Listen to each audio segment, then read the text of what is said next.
A ghost wanders the ramparts of Denmark's Elsinore castle during a gloomy winter night. The ghost resembles the recently murdered King Hamlet, whose brother Claudius has ascended to the kingdom and wed the king's widow, Queen Gertrude. It was first spotted by a pair of watchmen, then by the scholar Horatio. The ghost speaks to Prince Hamlet when Horatio and the watchmen take the dead king's son, Gertrude, to see it, ominously stating that it is indeed his father's spirit and that Claudius was the one who killed him.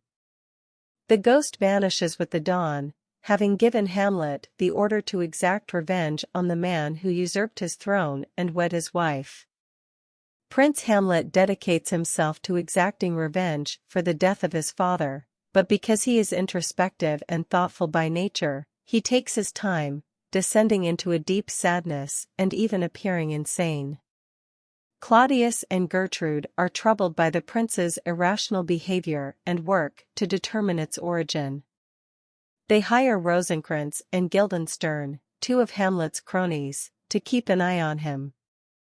Claudius offers to listen in on a conversation between Hamlet and Ophelia after the haughty Lord Chamberlain, Polonius, speculates that the playwright might be driven insane by his love for his daughter. Even though Hamlet undoubtedly appears insane, he does not appear to love Ophelia because he commands her to join a nunnery and says he wants to outlaw marriage. When a troupe of touring actors arrives in Elsinore, Hamlet gets the bright idea to investigate his uncle's culpability. To ensure that Claudius responds if he is guilty, he will have the actors act out a situation that closely resembles the one in which Hamlet believes his uncle killed his father. Claudius springs to his feet and exits the auditorium as the murder is about to take place. Horatio and Hamlet both concur that this shows his guilt. When Hamlet goes to kill Claudius, he discovers him in prayer.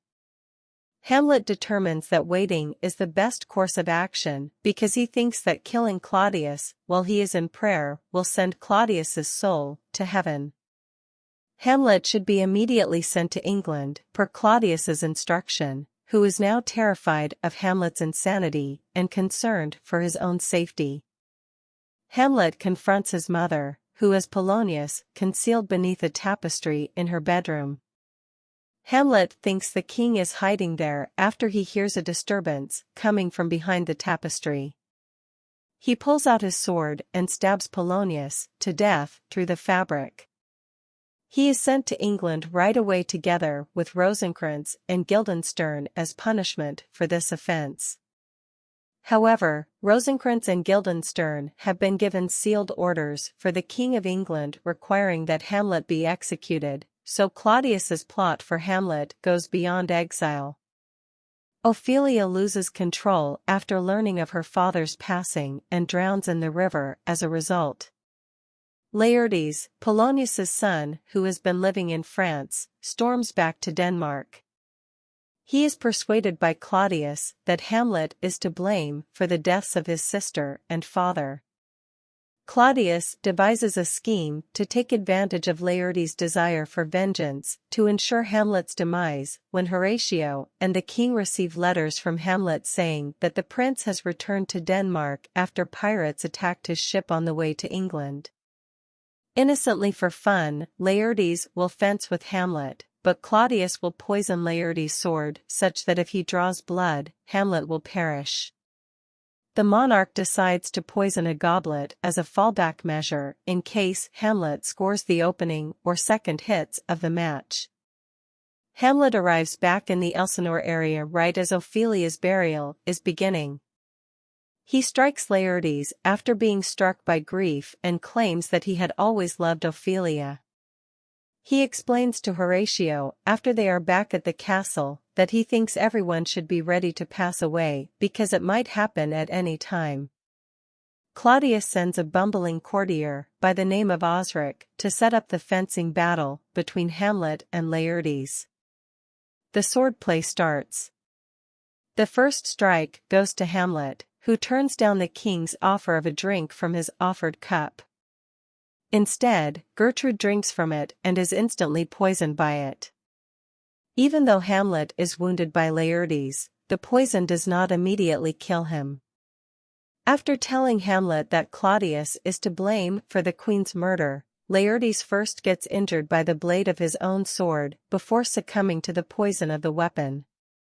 Claudius is subsequently stabbed by Hamlet with the poisoned sword and made to consume the remaining poisoned wine.